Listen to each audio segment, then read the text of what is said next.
Roberta, can you tell us a bit about your vision for the library and how that's taken shape during COVID and will take shape as we adapt service models going forward? My vision for the library is that we move from one that's transactional to one that has social impact.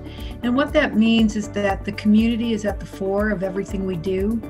Our new strategic framework imagines how we can help people in 5 major focus areas: health and wellness, advancing creatives, social equity and justice, lifelong learning, of course, for all, and finally, how do we help people with career advancement, job employment, and promote small business owners and entrepreneurs.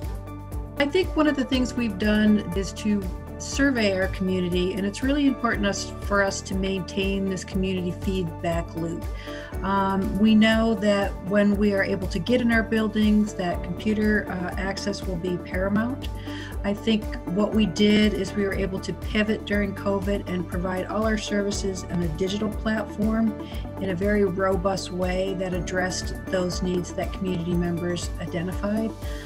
Especially early on when we knew kids were not in school and they needed access to learning, story time, STEM activities, crafts, all kinds of different things. What is Summer at your library and how can folks get involved? I think it has something for everyone. There are so many rich resources. There is a way to move throughout the program and earn prizes and track your learning. And I think that there is a lot of adventure and play that happens in our Summer at Your Library program this year. And also, most of our live events that were scheduled are now going to be available virtually. What is the Books from Birth program and how can people sign up? Books from Birth is a very special program. Children from 0 to 5 register for a free book that comes to their home each month.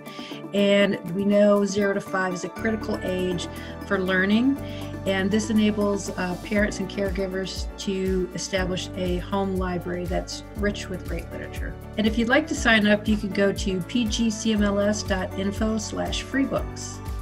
The library recently announced that it's going fine-free. Can you tell us what that means and when it begins?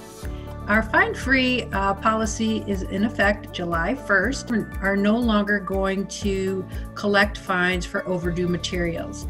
We felt like that was a barrier to service and access for our community members.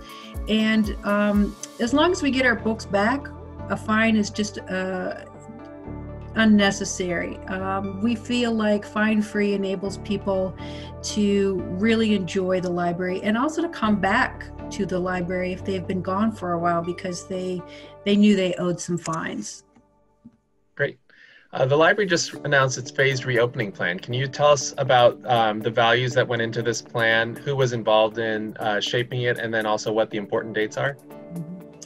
So PGCMLS plans to do a phased reopening. We worked very closely with the County Public Health Department as well as the County Executive to make sure that our protocol followed best practices for the CDC and for our community. We also looked at best practices across the country in other library systems. We polled staff. Our library board of directors was really integral in looking at the plan. And we wanted to make sure that we were doing this in a very careful and methodic way. Our book drops will open on July 9th so that people can return their what was going to be a long overdue book, but there's no fines now, so no worries. And then on July 21st, we will start with curbside pickup of materials, and that's through an appointment only. Also, our Wi-Fi resources will be on for those who want to use Wi-Fi in the parking lots until that time when we can reopen our buildings. Great.